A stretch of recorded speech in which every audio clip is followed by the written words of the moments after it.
Shalom, shalom, povo lindo do Senhor. Vamos para mais uma reflexão aqui no Evangelho de Marcos. Hoje nós estaremos refletindo aqui em Marcos, capítulo de número 6, dos versículos 1 a 6. Marcos, capítulo 6, versículos de número 1 a 6. Antes de entrarmos na ministração, gostaria de pedir a você que compartilhe essa mensagem para que outras pessoas sejam alcançadas pela ministração da Palavra de Deus e que você possa ser alguém disposto a compartilhar a mensagem do Evangelho com outras pessoas. Então, toda vez que você compartilha essa mensagem, você dá a outras pessoas a oportunidade de ouvir a mensagem do Evangelho e de serem ministradas, abençoadas, salvas, alcançadas pela mensagem do Evangelho. Então, faça isso, porque você vai estar, consequentemente, compartilhando vida, compartilhando graça, compartilhando o amor de Deus através da mensagem do Evangelho. Marcos, capítulo de número 6, diz assim a partir do versículo 1. Tendo Jesus partido dali, foi para a sua terra, e os seus discípulos o acompanharam.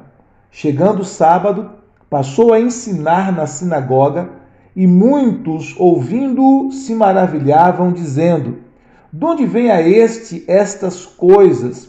Que sabedoria é esta que lhe foi dada? E como se fazem tais maravilhas por suas mãos? Não é este o carpinteiro, filho de Maria, irmão de Tiago, José, Judas e Simão? E não vivem aqui entre nós as suas irmãs? E escandalizavam-se nele. Jesus, porém, lhes disse: não há profeta sem honra, senão na sua terra, entre os seus parentes e na sua casa. Não pôde fazer ali nenhum milagre, senão curar uns poucos enfermos, impondo-lhes as mãos. Admirou-se da incredulidade deles. Contudo, percorria as aldeias circunvizinhas a ensinar. Que texto extraordinário da palavra do Senhor Jesus. O texto nos fala que Jesus, ele partiu dali de onde? Da casa de Jairo, onde ele havia operado aquele milagre da ressurreição da filhinha de Jairo, aquela filhinha de 12 anos que estava morta, estava enferma e acabou morrendo. E ele foi na casa de Jairo e ele declarou a palavra Talitar Cumi, que quer dizer menina, ou cordeirinha, ou ovelhinha, eu te mando, levanta-te. E aquela menina foi completamente restaurada à vida, foi ressuscitada pelo poder de Jesus. Jesus saiu dali, daquele ambiente de milagre, e ele foi para a sua terra, lá em Nazaré. Ele foi para a sua terra, e os discípulos de Jesus o acompanharam. Esses discípulos aqui, aqueles que estavam mais próximos a Jesus, aqueles que estavam constantemente seguindo Jesus de perto, nas suas caravanas, nas suas ministrações, nas suas caminhadas. Jesus se reunia constantemente com multidões, havia multidões diferentes em cada lugar, mas os discípulos mais próximos de Jesus, eles eram os mesmos. Eles estavam sempre acompanhando Jesus, porque os seus corações estavam dispostos a aprender com Jesus, a receber do seu ensino. E o texto diz então que ele chegou no sábado. E ali no sábado, quando ele chegou, ele passou a ensinar na sinagoga. E muitos ouvindo maravilharam-se, dizendo: de onde vem a este estas coisas? Então Jesus chegou no sábado, e como de costume, os judeus se reuniam no sábado na sinagoga para a leitura da Torá, da lei de Deus, e para a exposição. Jesus então pega a palavra, pega a lei do Senhor, e ele começa a falar numa graça tão extraordinária, numa sabedoria tão tremenda, fazendo com que aquela palavra, aquela lei de Deus tivesse uma aplicação poderosa, transformadora na vida daquelas pessoas. E ele fala com tanta graça, com tanta unção, com tanta sabedoria, com tanta vida, que as pessoas se admiraram, né? E elas começaram a dizer: de onde vêm estas coisas? Que sabedoria é esta que lhe foi dada? E como se fazem tais maravilhas por suas mãos? As pessoas ficaram admiradas, perplexas com a sabedoria, com a graça que havia sobre a vida de Jesus, que estava fluindo na boca de Jesus quando Jesus começava a falar. Havia uma sabedoria divina. Havia a sabedoria de Deus. Eles não conseguiram discernir que aquela sabedoria era sabedoria divina, era sabedoria de Deus. Na verdade, Jesus, ele é a sabedoria de Deus. Ele é poder de Deus, sabedoria de Deus. Quando a gente lê Provérbios, por exemplo, capítulo 8, nós vamos ver que Jesus é essa encarnação da sabedoria. É o verbo que se tornou carne, é a palavra que se encarnou, é a sabedoria que se encarnou. Então essa sabedoria vinha direto de Deus, do Pai. O Pai era a fonte da sabedoria do Senhor Jesus Cristo. Jesus era a sabedoria encarnada do Pai. E ele começa a falar com essa sabedoria, e as pessoas não discerniam que essa sabedoria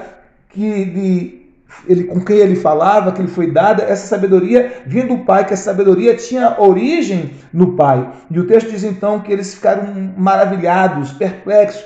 Como se fazem tais maravilhas por suas mãos? Não é? Porque Jesus curava, Jesus ressuscitava mortos, Jesus limpava os leprosos. Quando Jesus tocava no leproso, ele não ficava leproso, ele não era contaminado pela lepra, pelo contrário, a lepra morria, né? A lepra morria quando ele tocava no leproso, e o leproso era purificado. Jesus não era contaminado, mas o leproso era purificado. Quando ele tocava no enfermo, o enfermo era curado, os cegos enxergavam, os mudos falavam, os surdos ouviam, né? Aqueles que estavam oprimidos e opressos por espíritos imundos eram maravilhosamente libertos, curados de toda opressão maligna. E lá em Nazaré, na cidade de Jesus, a Bíblia diz que eles ficavam maravilhados, perplexos, assustados, né, escandalizados com a sabedoria de Jesus. E no verso 3 diz assim: não é este o carpinteiro, filho de Maria, irmão de Tiago, José, Judas e Simão?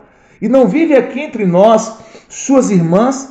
E escandalizavam-se nele. Ali na cidade, todos conheciam Jesus como o carpinteiro, como filho do carpinteiro, né? Conheciam a mãe de Jesus, a mãe biológica de Jesus, conheciam Maria, conheciam também Tiago, José, Judas e Simão, que eram irmãos biológicos de Jesus. Esses aqui são nomes dos irmãos biológicos de Jesus. Jesus tinha um irmão chamado Tiago, Jesus tinha um irmão chamado José, Jesus tinha um irmão chamado Judas. Não é Judas Iscariotes, aquele que traiu, até porque Judas era um nome bem conhecido da época, né? Judas significa louvor, ok? Vem de Judá, louvor, era um nome conhecido da época. Ele tinha um irmão biológico chamado Judas, ele tinha um irmão biológico chamado Simão, ele também tinha muitas irmãs. E todos ali de Nazaré conheciam a família biológica de Jesus, conheciam a profissão, né, de Jesus como carpinteiro antes dele ingressar propriamente dito no ministério, dele começar a estar totalmente, integralmente no ministério. Eles sabiam que Jesus era carpinteiro, sabia que o pai de Jesus era carpinteiro, sabia quem era a mãe de Jesus. E o texto diz: não é este o carpinteiro, filho de Maria, irmão de Tiago, de José, de Judas, de Simão? E não vivem aqui entre nós suas irmãs? E escandalizavam-se nele, eles ficaram escandalizados. Como pode esse homem, este que a gente conhece desde a infância, este que a gente já viu crescer aqui entre nós, como pode ele ter tanta sabedoria, como pode ele fazer tantas coisas maravilhosas, como pode ele fazer coisas extraordinárias? Eles ficaram escandalizados, né? Com uma inveja também daquilo que Jesus fazia pelo poder de Deus. Eles não conseguiam discernir porque os seus corações estavam tão endurecidos e incrédulos, que eles não conseguiam discernir que Jesus era o verbo de Deus encarnado, que Jesus era o Filho de Deus, era e é o Filho de Deus, que Jesus era a sabedoria de Deus encarnada, a manifestação da sabedoria de Deus. Eles não conseguiam entender essas coisas, os seus corações estavam endurecidos, os seus corações estavam endurecidos. E nós corremos o risco de permitir que os nossos corações fiquem endurecidos pela familiaridade. Nós temos que orar a Deus, pedindo ao Senhor que não nos permita nos acostumar com a presença de Deus. Porque quando nós nos acostumamos com a presença de Deus, nós corremos o risco de, por causa da familiaridade, perdermos essa sensibilidade e o nosso coração ficar endurecido e incrédulo, e não mais aberto para experimentar coisas novas da parte de Deus em nossas vidas, não mais aberto para experimentar milagres da parte do Senhor em nossas vidas. Nós corremos esse risco, como os filhos de Eli, que cresceram numa casa sacerdotal e que se acostumaram tanto com a manifestação da presença de Deus, que perderam o temor do Senhor. Não é? Como o próprio Uzá, que perdeu o temor do Senhor. Então nós precisamos ter esse cuidado para que a gente não se acostume tanto com a presença, que a presença se torne algo mais não sagrado para nós. E que a gente, por causa da familiaridade com as coisas sagradas, com as coisas de Deus, nós possamos perder essa sensibilidade espiritual e o coração endurecer e a incredulidade vinha ao nosso coração. Então aquelas pessoas ali de Nazaré conheciam Jesus como humano, conheciam o nascimento, a história de Jesus, conheciam os parentes de Jesus, a mãe biológica de Jesus, o pai biológico de Jesus, conhecia os seus irmãos biológicos, suas irmãs biológicas, e eles ficaram escandalizados. Como é que ele pode fazer essas coisas? Como é que ele tem tanta sabedoria? E eles se escandalizaram em Jesus. Versículo 4 diz que Jesus, porém, lhes disse: não há profeta sem honra, senão na sua terra, entre os seus parentes e na sua casa. Jesus sabia que o profeta, na sua própria terra, na sua própria casa, entre os seus familiares, ele não terá honra. Jesus sabia que muitas vezes a honra do profeta vem de longe, vem de outros lugares, vem de pessoas que não conhecem, Ele sabia disso. Por isso que Jesus disse essa verdade. Jesus, porém, disse: não há profeta sem honra, senão na sua terra, entre os seus parentes e na sua casa. Eu já disse em outra reflexão eu disse que até os irmãos de Jesus, eles não acreditaram em Jesus. Eles não criam em Jesus. Eles só passaram a crer em Jesus após a ressurreição do Senhor Jesus Cristo. Muitos dos seus irmãos não criam nele. Houve um momento que a família de Jesus foi prendê-lo porque acharam que Jesus estava fora de si, que Jesus estava sem juízo, ele havia perdido o bom senso, e eles foram para prender Jesus. Então, muitas vezes, o profeta não tem honra nem na sua própria casa, ele não tem honra nem entre os seus parentes, aqueles que lhe conhecem, mas ele sempre será honrado. Deus sempre vai honrar o profeta, e Deus sempre vai levantar pessoas, muitas vezes de longe, que não o conhecem tanto, para honrar os seus profetas. Mas o verso 5 é chocante, porque o texto diz no verso 5, não pôde fazer ali nenhum milagre, senão curar uns poucos enfermos impondo-lhes as mãos. Ou seja, Jesus não pôde fazer nenhum milagre ali. O texto não diz que Jesus não quis fazer, ele queria fazer, era o desejo de Jesus fazer milagres ali em Nazaré também, mas o texto diz que Jesus não pôde fazer milagres ali, porque de certa forma a incredulidade dos nazarenos impediu a manifestação dos milagres de Jesus. Olha que interessante isso, como o milagre que Deus opera através de Jesus precisa estar em harmonia com o querer, com a fé daqueles que receberão o milagre, daqueles que estarão aptos para receber o milagre. Então Jesus não pôde fazer. No texto não diz que ele não quis fazer, mas que ele não pôde fazer por conta da incredulidade. Ele apenas tocou em algumas pessoas e curou algumas pessoas, mas milagres extraordinários Jesus não pôde fazer ali. E o verso 6 termina dizendo que Jesus admirou-se da incredulidade deles. Jesus ficou admirado porque havia tanta incredulidade neles que eles não permitiram que o seu coração se abrisse para receber os milagres de Jesus. Que nós possamos aprender com essa lição, que nós não podemos experimentar milagres de Jesus, manifestações sobrenaturais daquilo que Jesus quer fazer em nós, através de nós, se os nossos corações estiverem endurecidos por causa da incredulidade.